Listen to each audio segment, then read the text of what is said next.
Good morning 6 class. आज मैं आपको व्याकरण संबंधी कुछ वाक्य बताऊंगी। वाक्यांश के लिए एक शब्द। कई बार ऐसा होता है कि वाक्य जो है लंबा होता है। अक्षर, शब्द और वाक्य, एक अक्षर से आगे शब्द बनता है और शब्द से आगे वाक्य बनता है। बोलचाल की भाषा में या लिखने की भाषा में हम लोग वाक्यांश यानी वाक्य का अंश जो है वो छोटा रूप उसको लिखते हैं। तो उसके लिए एक शब्द बना है, वाक्यांश के लिए एक शब्द। तो आपको मैं कुछ उदाहरण बताऊंगी जिससे आपको ये पता चलेगा या बताया जाएगा कि वाक्यांश के लिए एक शब्द का किस प्रकार प्रयोग किया जाता है और इसका अर्थ क्या होता है। जैसे कहा ना जा सके, तो यदि हम बोलचाल की भाषा में या लिखने की भाषा में ऐसे बोलेंगे कि जो कहा ना जा सके, तो सिर्फ इसको अकथनीय ही कह देंगे तो वो ज़्यादा सही लगेगा। इसमें समय की बचत होगी, लेखनी की बचत होगी और व्यक्ति को जो हमें समझाना है या छात्र छात्राओं को समझाना है वो हम आसानी से समझा सकेंगे। जो कहा ना जा सके अकथनीय, तो जो पहले कभी पढ़ा ना हो, जो पहले पढ़ा हुआ ना हो, जिस पाठ को या जिस अनुच्छेद को, पद्यांश को या गद्यांश को कभी पढ़ा नहीं हो तो उसको हम कह सकते हैं अपठित, यानी कभी भी हमने उस मैटर को नहीं पढ़ा है ना उसको देखा है। तीसरा है जो ईश्वर को मानता हो, जो ईश्वर को मानता हो, सच्चे दिल से उसकी प्रार्थना करता हो, उसके ईश्वर की कार्यों को अनुभव करे, महसूस करे, जो ईश्वर को मानता है और उसकी प्रार्थना करता है उसको आस्तिक बोलेंगे। जो ईश्वर को मानता हो इतना लंबा ना कह के एक वाक्य पूरा ना करते हुए यदि हम सिर्फ आस्तिक उसको बोलेंगे तो वो ज़्यादा सही रहता है। तो वाक्यांश के लिए एक शब्द जो है काफ़ी होता है। जो पूजा के योग्य हो, जो जिसके कार्य अच्छे हों, परोपकार करता हो, तो उसको हम पूजनीय भी कह सकते हैं। जो आवश्यक ना हो, अनावश्यक, जो आवश्यक, जो व्यर्थ है, चाहे वो बोलचाल की भाषा हो, चाहे वो किसी वस्तु को अनावश्यक उसको उपयोग में लाना, वो अनावश्यक कहलाता है। जो आवश्यक ना हो और जिसकी फिर आगे है जिसकी गिनती ना हो सके, जिसकी गिनती हम कर नहीं सकते, अगणित, जैसे तारों की गिनती नहीं कर सकते, कोई अनाज की गिनती एक एक हम नहीं कर सकते तो उसको हम बोलेंगे अगणित। इसकी कोई भी गिनती नहीं है, कोई काउंटिंग नहीं है, जिसकी गिनती ना हो सके उसको अगणित बोलते हैं। फिर उसके बाद में है थोड़ा ज्ञान रखने वाला। यदि कम पढ़ा लिखा है या वैसे भी उसको कुछ कम मात्रा में ज्ञान है उसको हम बोलेंगे अल्पज्ञ। अल्पज्ञ, थोड़ा ज्ञान रखने वाले व्यक्ति को अल्पज्ञ कहा जाएगा। अपने आप पर निर्भर रहने वाला, जो व्यक्ति अपना कार्य स्वयं करता है उसको कहा जाएगा ये तो आत्मनिर्भर है। यदि कोई अपनी अच्छी नौकरी करता है या अपना धन स्वयं अर्जित कर लेता है और अपना जीवन यापन करता है तो वो अपने आप पर निर्भर है, वो किसी पर निर्भर नहीं है। अपना कार्य स्वयं कर लेता है, यदि वो किसी बीमारी से भी जूझ रहा है फिर भी वो अपना कार्य स्वयं करता है तो उसको हम बोलेंगे आत्मनिर्भर। तो कुछ उदाहरण और हैं। दूसरों के गुण दोष बताने वाला आलोचक, जो व्यक्ति गुण दोष, किसी के दोष बताता है, किसी के गुण बताता है, जो अपनी लेखनी से शब्दबद्ध करता है उसको आलोचक भी बोला जाता है।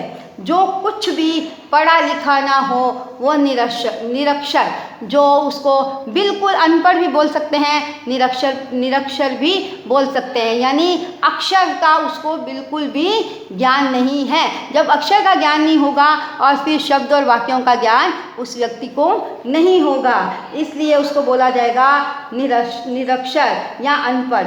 जो वंदना करने के योग्य हो वंदनीय हैं, जो प्रार्थना करने के योग्य हो उसको हम वंदनीय कह सकते हैं। आकाश में उड़ने वाला उसको खग या पक्षी, जो प्राणी आकाश में उड़ने वाला है, पक्षी जिसके पंख हैं, वो पक्षी कहलाएगा। जिसके हृदय में दया नहीं है, परोपकार की भावना नहीं है, जो बुरे वक्त पे किसी का साथ नहीं देता, सहयोग नहीं करता, उसको हम निर्दयी बोलेंगे कि इसके हृदय में किसी प्रकार की अच्छी भावना नहीं है। फिर उसके बाद में है कुछ उदाहरण और हैं, जिसका शुल्क ना देना पड़े, जिसकी फीस ना देनी पड़े, जिसका किसी प्रकार का भी थोड़ा सा भी धन जो है हमें नहीं देना पड़ता, उसको निःशुल्क बोलते हैं। जैसे स्कूल के अंदर निःशुल्क शिक्षा सरकारी स्कूल में या किसी में दी जाती है तो उसको निःशुल्क बोलते हैं कि किसी की फीस ना देनी पड़े, वो निःशुल्क है। ग्राम में रहने वाला व्यक्ति उसको ग्रामीण कहते हैं। ग्राम मीन्स गांव, ग्राम का अर्थ है गांव, गांव में रहने वाला व्यक्ति ग्रामीण कहलाएगा।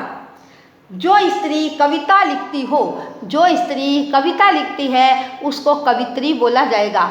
तो आपके लेसन में, आपके पाठ में कवित्री, कवि सिर्फ एक वाक्यांश का एक ही कवि आप अपने टीचर से पूछेंगे, अध्यापिका से या अध्यापक से, तो ये किस कवि ने लिखा है, किस लेखक ने लिखा है, किस लेखिका ने लिखा है। आप ये नहीं बोलोगे कि भी जो स्त्री कविता लिखती है उसका नाम बताइए, इतना ये लंबा वाक्य हो जाएगा। जो स्त्री या पुरुष लिखता है, लेखन करता है, वो लेखिका, लेखक और कविता लिखने वाला कवि और कवित्री कहलाएगी। स्त्री कवित्री और पुरुष कवि। जो अपने देश से प्रेम करता है, जो अपने देश से प्रेम करता है, उसके भावनाओं को समझता है, अच्छे कार्य करता है, समाज में अच्छे कार्य करता है, और अपने यदि परिवार में अच्छे कार्य करता है तो वो समाज में करेगा, समाज में करता है तो अपने देश के लिए करेगा, तो वो देश प्रेमी कहलाएगा। जो जानने की इच्छा रखने वाला, हर वस्तु की, हर विभाग में जानने की जिसको इच्छा होगी, जिज्ञासा होगी, लालसा होगी, वो जिज्ञासु कहलाएगा।